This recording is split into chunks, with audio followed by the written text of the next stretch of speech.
दोस्तों, एक बार देवी सरस्वती ब्रह्मदेव के पास आकर उन्हें पूछने लगती है, हे स्वामी, आपने इस सृष्टि की रचना की है। आपने अपने मन से तथा शरीर के पृथक पृथक अंगों से अनेक ऋषि मुनियों को प्रकट किया है तथा अनेक सुंदर सुंदर अप्सराओं, गंधर्वों तथा देवताओं को भी प्रकट किया है। आपने ही स्त्रियों को सौंदर्य और चंचलता प्रदान की है। किंतु हे प्रभु, स्त्रियों में ही गर्भ की उत्पत्ति क्यों होती है? संसार में केवल स्त्रियां ही गर्भ धारण क्यों करती है? इसके पीछे क्या कारण है? यह कष्ट केवल स्त्रियों को ही क्यों सहन करना पड़ता है? तब ब्रह्मा जी मुस्कुराते हुए कहते हैं, हे देवी, आज आपने उचित ही प्रश्न किया है और यह बात सत्य है कि संसार में सभी रोगों और कष्टों से बढ़कर गर्भ धारण का कष्ट होता है। गर्भ धारण करने में स्त्रियों को अत्यधिक पीड़ा होती है। इस विषय में मैं आपको एक प्राचीन रहस्य सुनाता हूं, जिसे आप ध्यान से पूरा सुनिए। जो भी स्त्री इस कथा का श्रवण करती है, उसे अत्यंत गुणवान तथा रूपवान पुत्र की प्राप्ति होती है। देवी सरस्वती कहती है, हे प्रभु, मैं इस कथा को ध्यानपूर्वक सुनूंगी। कृपया आप इस कथा को मुझसे कहिए। फिर ब्रह्मा जी कहते हैं, हे देवी, पुलत्स्य का जन्म मेरे कान से हुआ था। पुलत्स्य मेरे मानस पुत्रों में से एक है। मैंने उसे अनेक प्रकार की विद्याएं प्रदान की तथा उसके प्रकट होने का उद्देश्य उसे समझाया। फिर मैंने उसे संसार के कल्याण के लिए तपस्या करने का उत्तम कार्य सौंप दिया। मेरी ही आज्ञा से सत्य युग में महर्षि पुलत्स्य सुमेरु पर्वत के उच्च बिंदु पर तपस्या करने के लिए चला गया। वहां पर आश्रम का निर्माण करके पुलत्स्य घोर तपस्या करने लगे। उसी समय अनेक गंधर्व, देवता, दानव तथा अप्सराएं उस स्थान पर विचरण करने के लिए आया करते थे। उन सभी की दृष्टि पुलत्स्य पर पड़ी तो वे सभी उनकी चेष्टा करने लगे। उन्होंने पुलत्स्य की तपस्या में अनेक बार विघ्न उत्पन्न करने का प्रयास किया। खेल खेल में अप्सराएं पुलत्स्य के तप को भंग करने का प्रयास करने लगी, उनकी तपस्या में बाधा निर्माण करने लगी।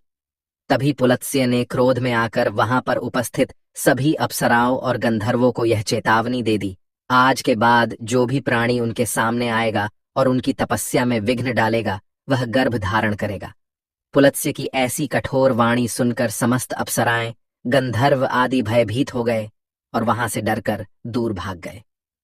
उसी समय में पर्वत की कंदर में ऋषि तृणबिंदु की कन्या हविर्भुआ अपने माता पिता के साथ निवास करती थी।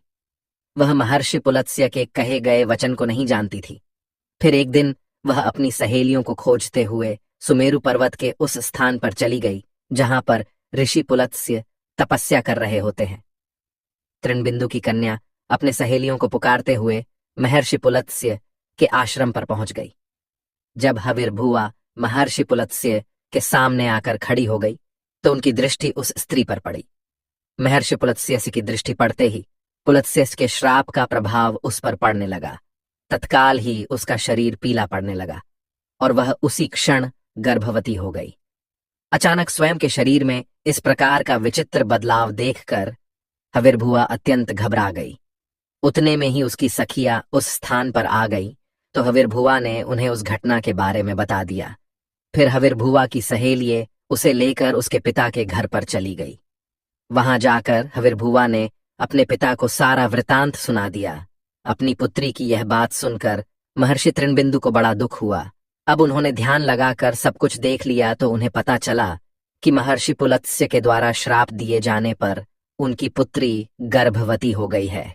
इससे वे अत्यंत दुखी हो गए और तुरंत ही अपनी कन्या को साथ में लेकर वे सुमेरु पर्वत पर चले गए। वहां पर उन्होंने महर्षि पुलत्स्य को देखकर उन्हें नमस्कार किया और क्षमा याचना करने लगे।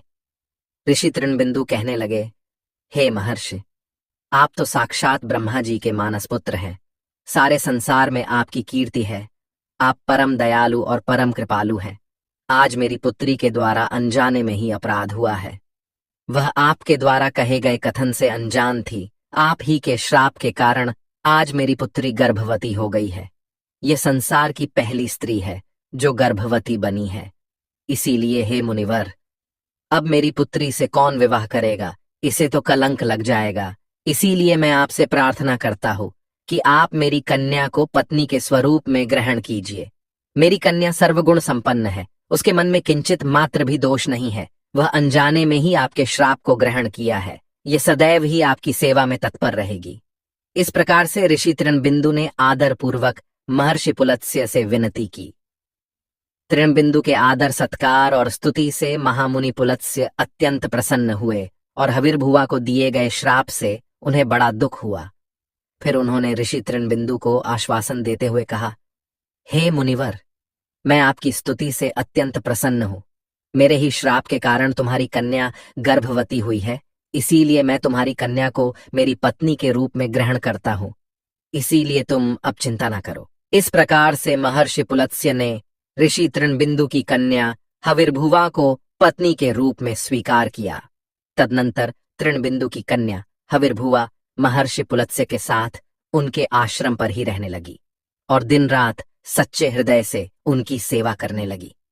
महर्षि पुलत्स्य भी देवी हविर्भुवा की निस्वार्थ सेवा, पतिव्रता धर्म और भक्ति से अत्यंत प्रसन्न हुए और उनसे कहा, हे देवी, मैं तुम्हारी सेवा और भक्ति से अत्यंत प्रसन्न हूं, इसीलिए मैं तुम्हें मेरे ही समान पुत्र की प्राप्ति होने का वरदान देता हूं। जिस समय तुम मेरे सामने आई थी उस समय मैं वेदों का पाठ कर रहा था और तुमने वेदों का श्रवण भी किया है, इसीलिए तुम्हारा पुत्र चारों वेदों में पारंगत होगा और समस्त संसार को वेदों का ज्ञान प्रदान करेगा। तुम्हारा यह पुत्र सारे संसार में विश्रवा के नाम से प्रसिद्ध होगा। फिर कुछ समय के उपरांत देवी हविर्भुवा ने एक अत्यंत गुणवान पुत्र को जन्म दिया। महर्षि पुलत्स्य के कथनानुसार उस पुत्र का नाम विश्रवा रखा गया। विश्रवा अपने पिता महर्षि पुलत्स्य के समान ही विद्वान, सत्यवादी और धर्म का पालन करने वाले थे। उनकी ख्याति संपूर्ण विश्व में हुई।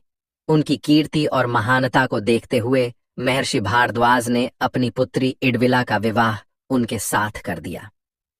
फिर मुनि विश्रवा की पत्नी इडविला के गर्भ से एक पुत्र का जन्म हुआ, जिसका नाम वैश्रवण रखा गया। वैश्रवण का ही एक नाम कुबेर है। कुबेर जी ने ब्रह्मा जी को प्रसन्न करने के लिए कठोर तपस्या की। फिर कुबेर की तपस्या से प्रसन्न होकर ब्रह्मदेव ने उन्हें वरदान दिया और उन्हें उत्तर दिशा का स्वामी तथा धनाध्यक्ष बना दिया। इसके साथ ही मन की गति से चलने वाला पुष्पक विमान कुबेर को भेंट दिया।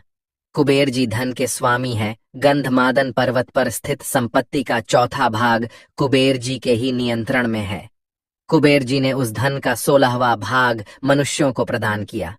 महर्षि विश्रवा की दूसरी पत्नी का नाम कैकसी था। एक बार भगवान शिव ने माता पार्वती के लिए अत्यंत सुंदर महल का निर्माण करवाया था, जिसे लंका नाम दिया गया। उस लंका के गृह प्रवेश के समय भगवान शिव ने ऋषि विश्रवा को भी निमंत्रण दिया हुआ था। ऋषि विश्रवा अपनी पत्नी को लेकर लंका के गृह प्रवेश में गए थे। जब भगवान शिव ने ऋषि विश्रवा को दान मांगने के लिए कहा, तब विश्रवा की दुष्ट पत्नी कैकसी ने छल से उन्हें लंका मांगने के लिए विवश कर दिया। और भगवान शिव तो भोलेनाथ हैं, उन्होंने विश्रवा को लंका दान में दे दी, जिससे माता पार्वती को अत्यंत क्रोध आ गया और उन्होंने कैकसी को श्राप देते हुए कहा, आज तुमने मेरे पति से जिस सोने की लंका को मांगा है, एक दिन वे ही तुम्हारी इस सोने की लंका को जलाकर भस्म कर डालेंगे। जिसके बाद विश्रवा जी ने भगवान शिव द्वारा प्रदान की गई सोने की लंका को अपने पुत्र कुबेर को प्रदान की, किंतु बाद में कैकसी के पुत्र रावण ने कुबेर से वह लंका छीन ली। लेकिन त्रेता युग में भगवान शिव के अवतार हनुमान जी ने उस सोने की लंका को जलाकर भस्म कर डाला। ब्रह्मदेव कहने लगे, हे देवी, इस प्रकार से महर्षि पुलत्स्य के श्राप के कारण संसार की स्त्रियां गर्भवती होती है। मैंने संसार की समस्त स्त्रियों को पुरुषों से भी अधिक सहनशील बनाया है। उनमें हर दुख को सहन करने की क्षमता पुरुषों से अधिक है। इसीलिए स्त्री की रचना करने में मुझे सबसे अधिक समय लगा। गर्भ धारण करना यह स्त्रियों के लिए श्राप रूपी वरदान ही है। मैंने स्त्रियों के अंदर ममता और प्रेम का भाव डाल दिया, जिससे स्त्रियां अपने बालक का लालन पालन कर सके। इस संसार में स्त्रियों की तुलना किसी से नहीं की जा सकती। स्त्रियां ही इस संसार की आधार है। इसीलिए इस संसार की सर्वश्रेष्ठ रचना स्त्री को ही कहा गया है। तो दोस्तों, इस प्रकार से महर्षि पुलत्स्य के श्राप के कारण ही संसार की स्त्रियां गर्भवती होती है। आपको यह कथा कैसी लगी, कमेंट करके अवश्य बताएं। जानकारी अच्छी लगी तो वीडियो को लाइक जरूर करें। कमेंट में हर हर महादेव अवश्य लिखें। साथ ही चैनल को सब्सक्राइब करना ना भूलें।